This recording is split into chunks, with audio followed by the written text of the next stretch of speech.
Welcome everyone. Today I will be reviewing the FiberStore S3200-8MG4S-U switch. This 12-port managed 250 watt PoE switch comes with 4 SFP Plus ports, 8 2.5 gig RJ45 PoE Ethernet ports, and an out-of-band serial console port. I'm new to FS switches, so this is a brand new interface for me to experience. Well, FS has been slowly publishing information on this switch over the past few months.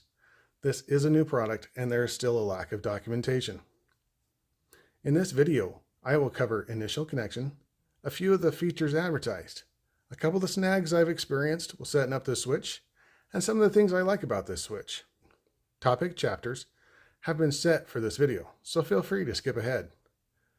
If you are interested in an unboxing video, FS has one available on their website, which I've linked below. The S3200 PoE switch has one power cord connection that drives 2 internal power supplies. The smaller power supply appears to be the one that powers the electronics on the main board, while the larger one appears to be the 53.5 volt PoE power supply. The switch draws about 14 watts at idle, adding about 1 watt per port connection. The main board utilizes a Realtek chipset. Each of the 8 2.5 gig RJ45 Ethernet ports is connected to a dedicated Realtek RTL8221B Ethernet transceiver that is capable of 10 base TE, 100 base TX, 1000 base T, and 2.5 gig base T. Functions such as crossover detection and autocorrection, polarity correction, MDI swap, adaptive equalization, crosstalk cancellation, echo cancellation, timing recovery, RFI protection, thermal management, loopback diagnostic capability, and error correction are implemented in the RTL8221B. The 10 gig SFP Plus ports are connected to the main CPU on the board. I wasn't about to pry up the CPU heatsink to find out what was hiding underneath. Sitting next to the CPU is a 4 gigabit or half a gigabyte of DDR3 RAM. Keeping the switch cool are two 12-volt brushless Delta EFB0412 HHD fans constantly running at 8200 RPM and moving about 8 CFM each. This switch does not provide fan throttling. These fans are supposed to generate a maximum of 34 dBA noise, but mine had a fair amount of vibration and were quite a bit louder than the 37 dBA combined maximum. Others have had similar complaints about this switch, as you'll see in some of the reviews online.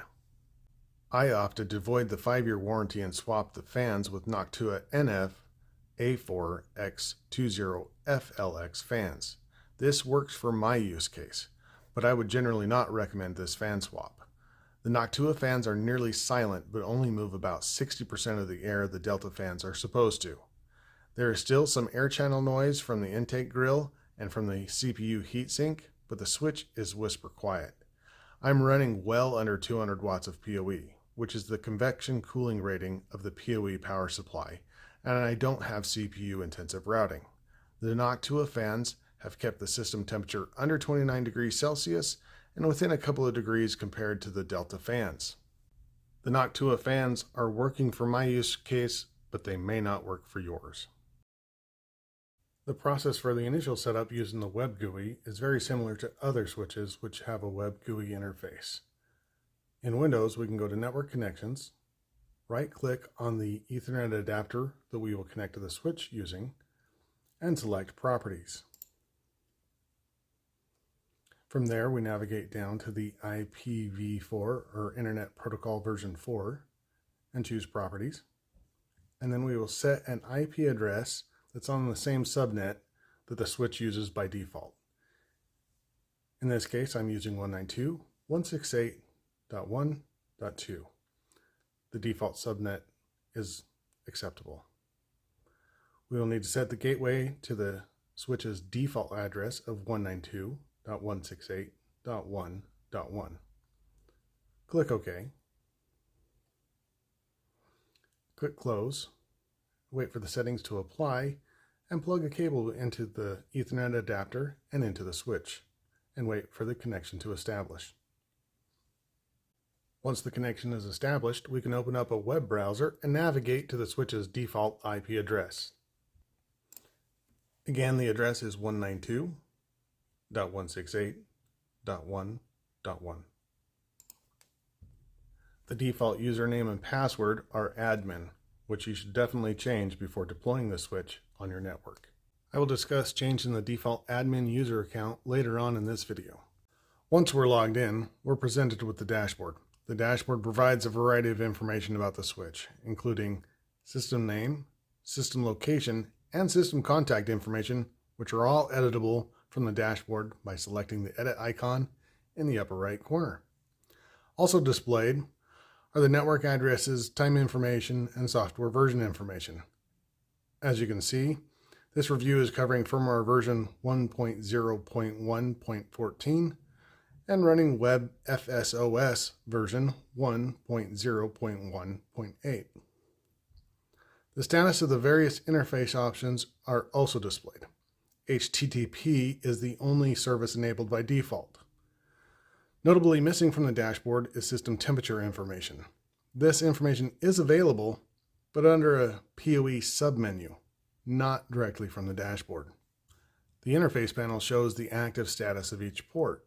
Unlike competitors, port colors are not used to indicate port speed or PoE status. Green is active, gray is inactive. That's it. However, hovering over the port will display the port link negotiation setting and the current link speed. Clicking on a port will redirect you to the port configuration page. Below the interface panel are CPU and memory usage graphs. These are only updated while actively viewing the dashboard screen. Even if you remain logged in and switch to other menu screens and come back to the dashboard, these graphs will reset, limiting their usefulness in troubleshooting. Menu navigation was one of my first hurdles on this switch, partly because I'm new to FS switches, but also because of the menu structure. The web GUI does not use the top and side menu used in some of the other FS switches I've seen videos on. The sidebar menu width is fixed, and with everything crammed in there, the user must scroll up and down to find items. Submenu items get cut off, so you only see part of the title. As I continue in this video, you'll see how big this menu can actually get and how tough it can be to find menu items. One of the first things I do on a new switch is change the default user information. Surprisingly, there isn't a prompt for this on the first login like I've experienced with other managed switches. Following my experience with other switches, I expected user accounts to be under the security menu. Under the security menu, I found the submenu user. Nope, that's not the right page. That's actually the user sub menu under SNTP. I eventually found the correct screen under the system menu, users submenu. Here you can create another user account by clicking add. I will add another admin user account. Set the username and a password and apply. Unfortunately, even after creating another admin user account, you cannot change the name of the default admin user or delete the default admin user. You can only change the password and the privilege level. I think this is a bit of a security flaw because you can't get rid of the admin username. Another one of the first things I do with a new switch is set up the IP configuration. This switch's default address is statically set to 192.168.0.1, which is a common router default. Again, finding the page to change the static IP address or DHCP configuration was a little challenging for someone not familiar with the FS GUI. The network menu opens a large list of submenus. At first, I thought the switch's address settings might be under DHCP, but that submenu is for the DHCP server function of the switch. Instead, we need to scroll down to find IPv4 management and interfaces, which is one of those submenu items with the title cut off. Now select the IPv4 interface page. Here we can select VLAN 1 and edit the settings for VLAN 1, which wasn't obvious to a new FS switch user. Now we can change the address assignment. Note, if you leave the address type setting on static, you'll also need to go to the IPv4 routes submenu and set the default route for 0.0.0.0. I learned this while troubleshooting SNTP issues. If you set the address type to dynamic, the switch will create the default route for you. Setting the system time is done under the system menu and the system time submenu. I have a video linked below covering an issue I ran into with SNTP on this switch.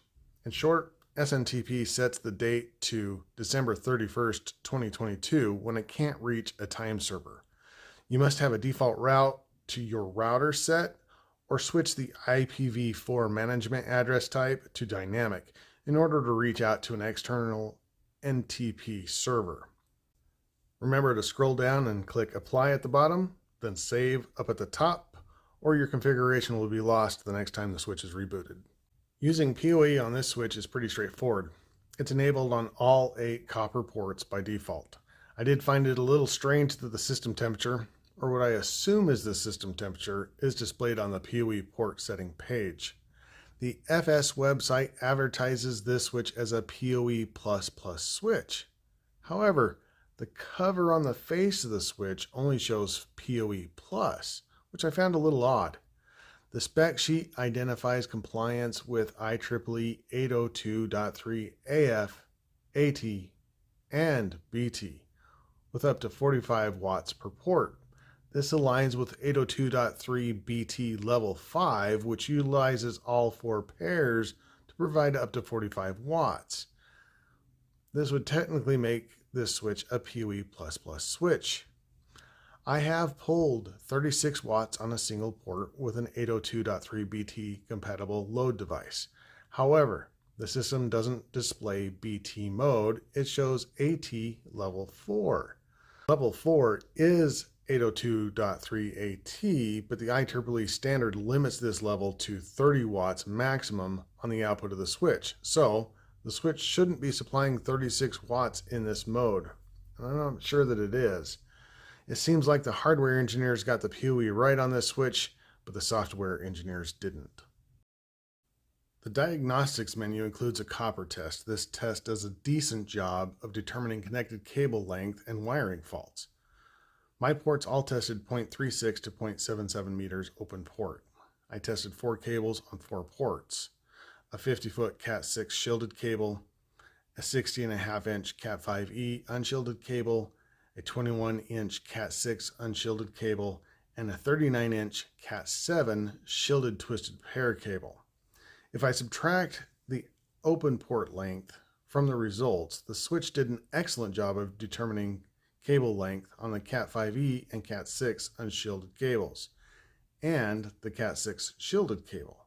The results for the unshielded cables were within an inch of the actual lengths, and the results for the 50-foot Cat6 shielded cable were short, but all within 6 inches of the actual length.